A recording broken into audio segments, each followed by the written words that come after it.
So onward with section 4.6, we're going to continue graphing using calculus, except this time we're going to use calculus with a little extra technology at our side. It's going to start with this function. F of x is 4 sine of x plus cotangent of x. Now cotangent of x is going to have problems where the denominator of this function is equal to 0. Do you remember what cotangent was? It was what over what in terms of your trig functions? Cosine over sine. Well done. So cosine over sine, so that means it's going to be undefined at 0 and pi and negative pi. So it does have a few holes in its domain. So its domain is really going to be negative pi to 0 and 0 to pi as far as this function is, as far as this restricted function is concerned. Now you could, if you wanted to, differentiate things here, and that's fine. Let's just test ourselves. What's the derivative of 4 times a sine of x? 4 cosine of x. Now if you don't remember the derivative of the cotangent, I don't blame you. It's, it's not one that I emphasize, but derivative of cotangent would be minus cosecant squared. Remember, if it starts with a c, it has a negative in its derivative as far as your trig functions are concerned. But our goal is we're just going to look at the first and second derivatives to try and keep track of what's going on with this function. So let's put in the function into our calculator, and then we're going to put in the first and then the second derivatives. So please follow along. Does everyone have a graphing calculator today? Preferably a TI-84. Now, as far as the function itself is concerned, we want 4 sine of x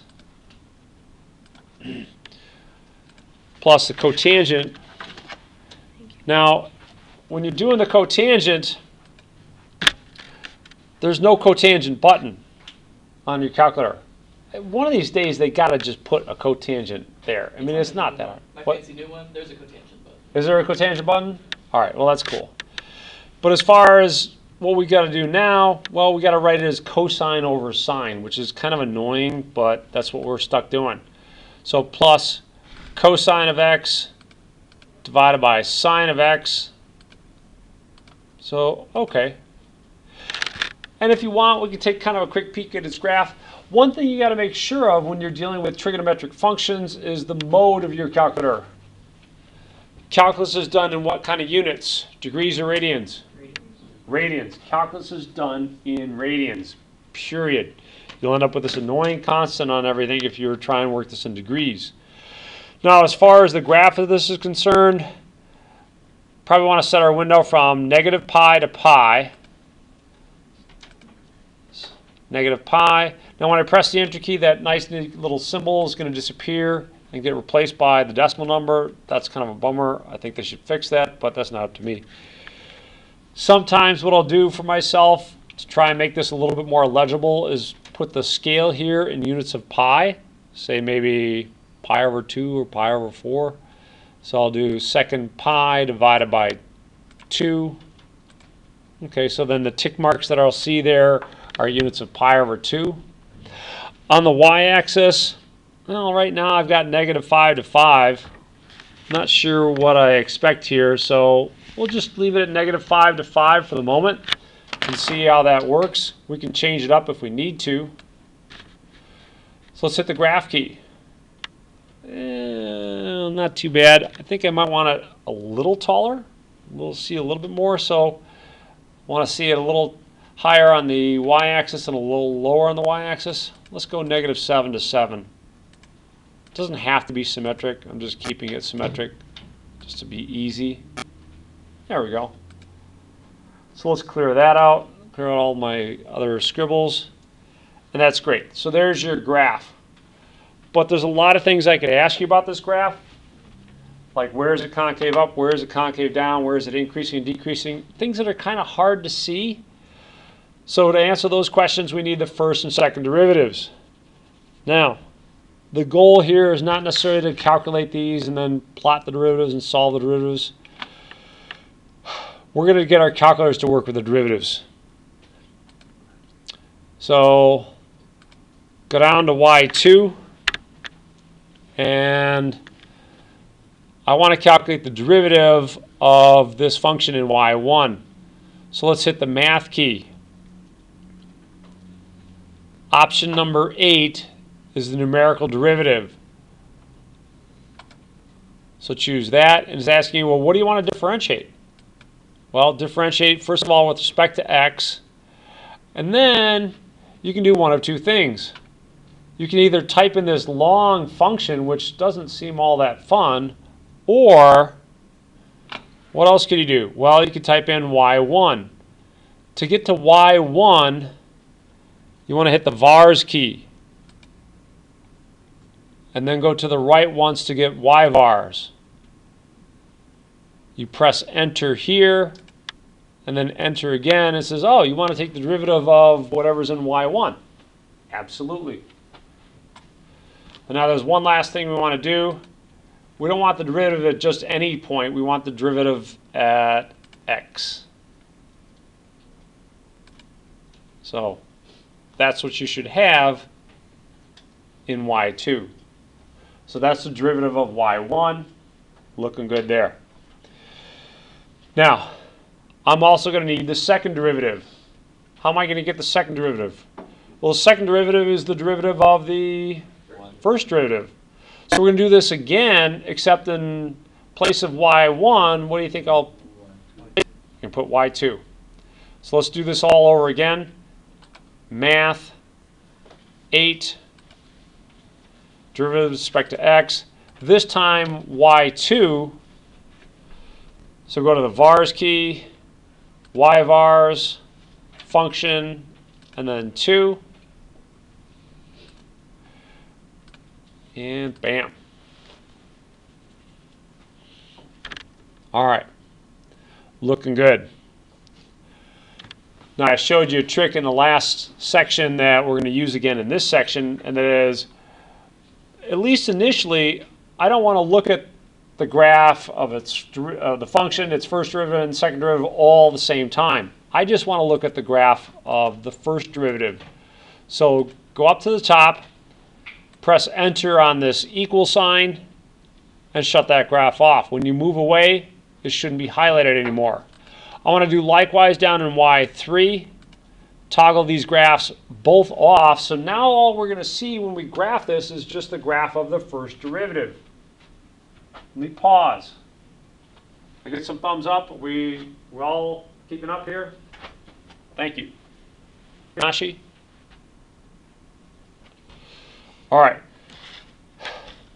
Let's press the graph key. And bam. How do I know where this function is increasing and decreasing? Positive or negative, right? So I can certainly tell that between these 2 points, it's positive. All right? But what are those points? Well, to find those points, that's where you're going to use some of the nice features of your calculator. If you go to the Calculate menu, Second Trace, one of the things you'll see there is a 0. That's going to tell you where your graph crosses the x-axis. By the way, that's something that Newton's method is going to tell us in section 4.8 as well. But for now, it says, well, where should I look for this? You want to give it a left bound and a right bound, and it's going to look in between those. So let's cursor to the left a little bit. And as soon as you get a little bit to the left of where this function crosses the x-axis, press the enter key. And it's going to replace left bound with a nice line. And it says, well, what's the right bound? Well, I'll go a little bit to the right of where that root is and do that again. Press the enter key. Now it's going to look for a root in between those 2 points. Okay. It asks you for an initial guess. Just press enter. Not sure why it does that. Should just use, some midpoint or something like that as an initial guess. But you get about negative 1.297. And I'm a little bit embarrassed here because on my handout I should have rounded that. Should have been about negative 1.928. So my apologies. That should be an 8 there, and I'm guessing that should be an 8 here. Now we said that the function has a domain of negative pi to 0, 0 to pi. It actually goes beyond that, but we're not worried about it outside of that. It's undefined at 0. That means the function can change signs at 0. So you've got to test points on either side of these critical points. Okay, let's do that. And I think I kind of know what's going on outside of these points. You can test that, or you can look at that based on just the graph.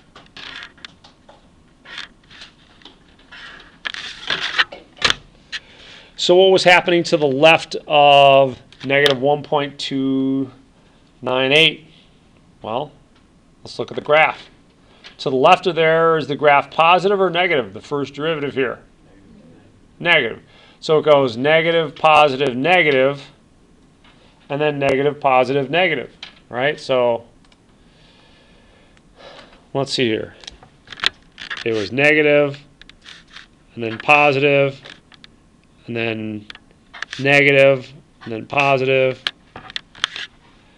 negative. Wait a minute, one of these should have been positive. That should have been positive. And then negative, and then negative again, and then, wait, no, this should be positive, right? Let's see. Negative, positive, negative, negative, positive, negative, negative, positive, negative, negative, positive, negative. There we go. Phew. So the function's decreasing, then increasing, then decreasing, decreasing again, then increasing, then decreasing. But that's telling you exactly where these things are happening. And you can see those points, you can see what's going on in the graph. So the function's decreasing until you get to about negative 1.29 something, and then starts increasing briefly, and then it's decreasing. You've got this vertical asymptote at 0. And it's decreasing until we get to this point. Then it increases a little bit, and then it starts decreasing again. So matching up everything there looks pretty good. We can play that same game with the second derivative. Before I move on to the second derivative, are we okay with our conclusions from the first derivative? So in terms of answering things on D2L or WebAssign, you know, if you're asked for where it's decreasing, we'll start at negative pi. Negative pi to this point, and then here to 0, 0 to 1 point, let's see, 0, what would that be? You know, I think I need another point here. Let's see, 0. Increasing 1.29. Yeah, I should probably find this point here, right? Shouldn't I? Or is that going to be the same thing? The one's in between. The one in the middle. Those two. Or that one and the mirrored one on the negative side. Yeah. These two. Yeah, I should find those two as well. So, all right. Let's find those 2 points that are in between. So I need to find another 0. So let's hit second and then calculate. And go down to 0 again. This time I need to find this 0. So I'll choose a left bound and then a right bound. All right, I see my mistake here. What I did here on my handout, which I didn't emulate too well up front, is that I didn't include this point here, but I left room for it on your sheet. Rounded to negative 5.78. So negative 0.578, right? Negative 0.578. and 0.578 here as well.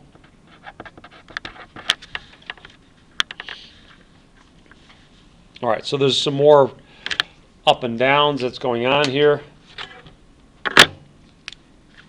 So that's these points right here that we just found.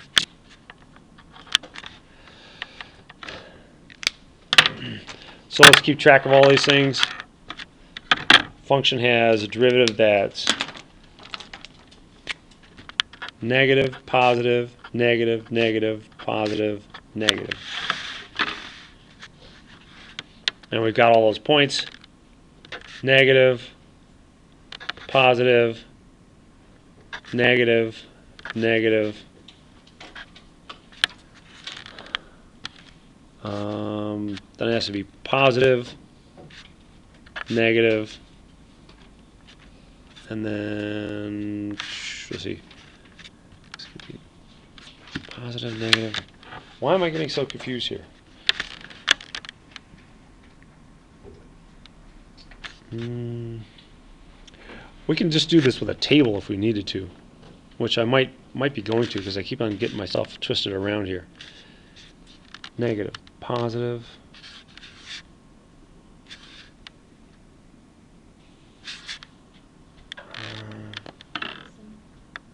What's that? It's in the wrong box. This one, let's see. To the right of 0, so you got negative, negative, and then positive. It should be, yeah, I should just get rid of this negative one here, right? We need to move over it, That positive needs to go where the farthest right, negative is, and then a negative on and the the negative is to the right. And then, yeah, there we go. Okay. That matches up. Negative, positive, negative, negative, positive, negative. Okay, so decreasing, increasing, decreasing, decreasing, increasing, decreasing. Let's finish it up with the second derivative. Do you want to practice, finding that root again on your calculator, or can we just use the numerical value that I provided here? So 0.8576, and by symmetry this one's going to be negative 0.8576. But the thing to notice is that the sign of the second derivative does what as a pattern? Positive, negative, positive, negative. So positive, negative, positive, negative. We're still getting the same information in terms of what we got in section 4.5. Concave up, concave down, concave up, concave down. And then you can fill in anything you want in terms of some answers on WebAssign. So concave up would be from, well, let's just call it negative pi to negative 0.8576. And then 0 to 0.8576. And then concave down would be those spots in between. That's going to be negative 0.8576. Sure. To 0.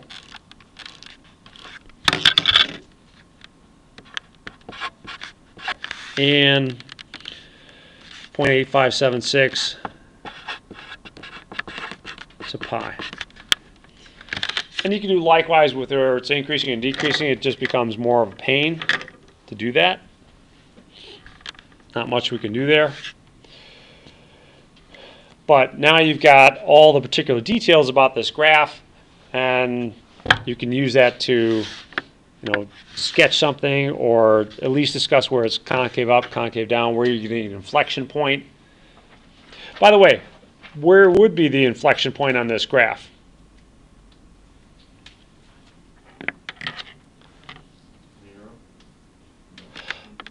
Good question. Can 0 be an inflection point?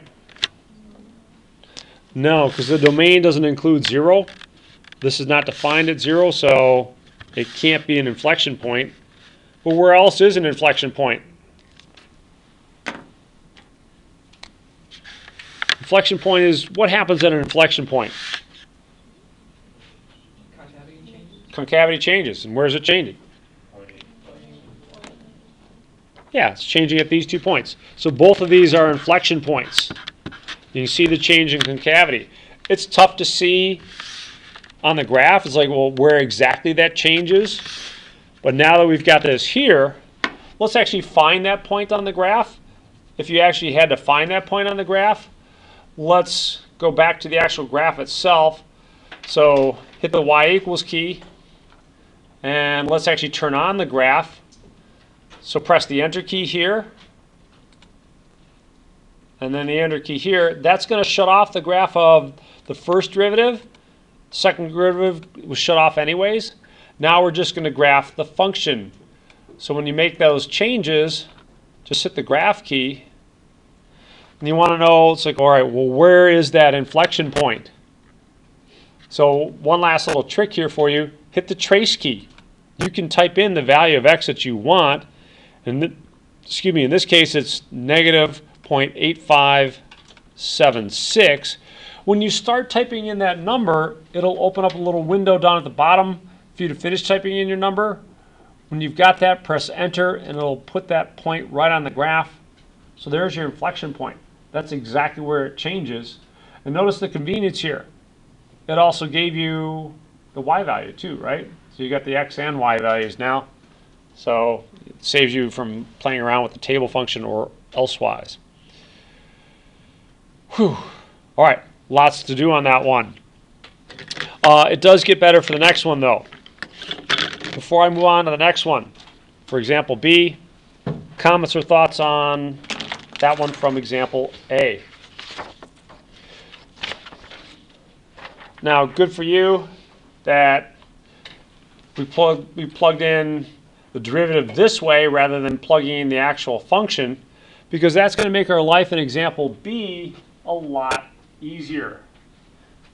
Now, if you actually had to work with example B, there's probably a couple things that you'd have to be aware of, and that would be where the denominator is equal to 0, and boy, what would you have to use to differentiate this?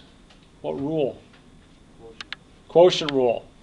It looks a whole lot of unfun, especially finding where that's equal to 0 or undefined.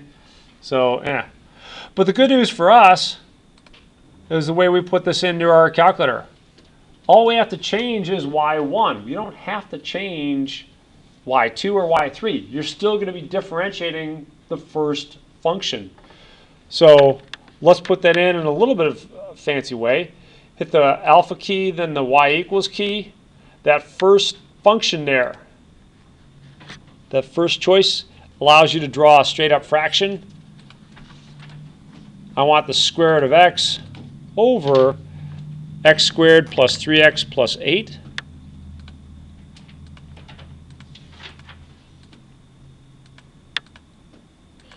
Now, as far as where to see that graph, I don't know. Let me back out of here. Right now, only the first of these equations is a graph, which is going to be the actual function itself. I don't really know what the graph of this is going to look like. So what I'll do is I'll just say, you know what? Let's look at the standard window, negative 10 to 10 on both axes. Just kind of like a shotgun approach. You know, give a nice wide spread. To get to the standard window, you hit zoom and then 6. Zoom 6 gives you that nice standard window, and that's not looking like much of a graph, is it? Not much going on there. Now, where does the interesting part of this graph seem to lie?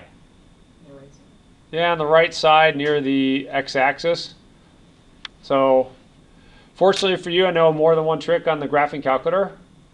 If you wanted to kind of zoom in on this little section and you're like, well, I don't really know where to zoom in exactly in terms of numbers, do this. hit the zoom key. And the first option there is zoom box. So press zoom and then enter.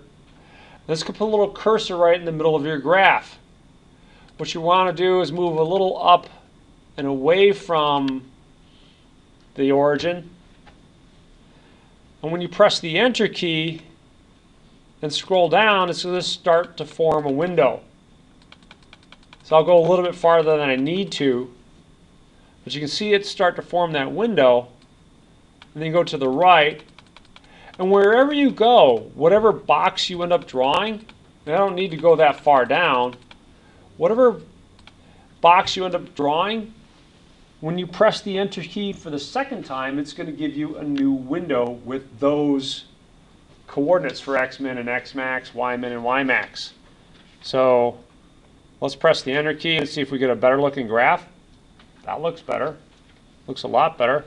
Now what I could do from here is probably get rid of maybe some of those negative values, because I don't need to go down that far.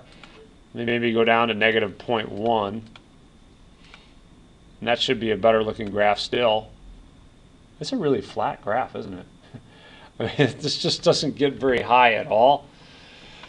Probably the last change I'll make up here is maybe ymax of 0.2. Let's try that, 0.2.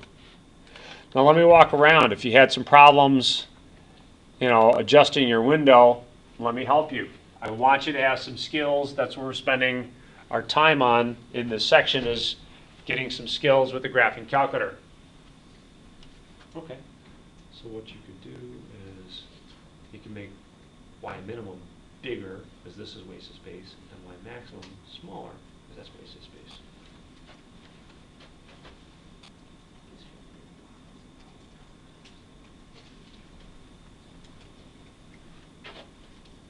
Okay. You can change y minimum to like -0.05, because all the space below here is just kind of wasted space. Oh my, I'm not sure where you're at without. Okay. Now what you can do is change y minimum to like -0.5. Yeah, that way you're not more wasted instead of yeah. And then make y maximum a little smaller. That way you're zooming in the graph. I got that playing all my stuff Okay. right now, but yeah. All right. Everyone's okay. You need to give yourself some love on that one. All right. Which is good.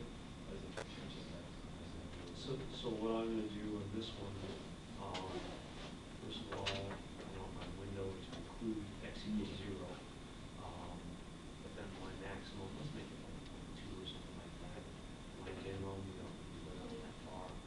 Maybe make it 0.5 or something like that. So that way you're using more of the space in your graph. Same thing there. All right. Looking good here. Good. All right, so hopefully you're getting the idea of, how to try and, get a better picture. We can look at the first and second derivatives as well. So I could shut this off. Let me shut that off here and look at the first derivative, its graph.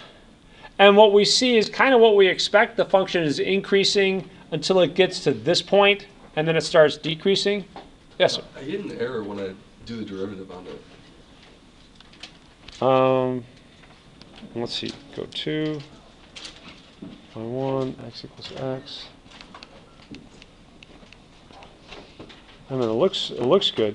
Let me finish this up, and then we'll take a look at it together. And then you can do likewise with the second derivative. The second derivative is going to tell you concavity, and I don't think it's going to be anything really dramatic.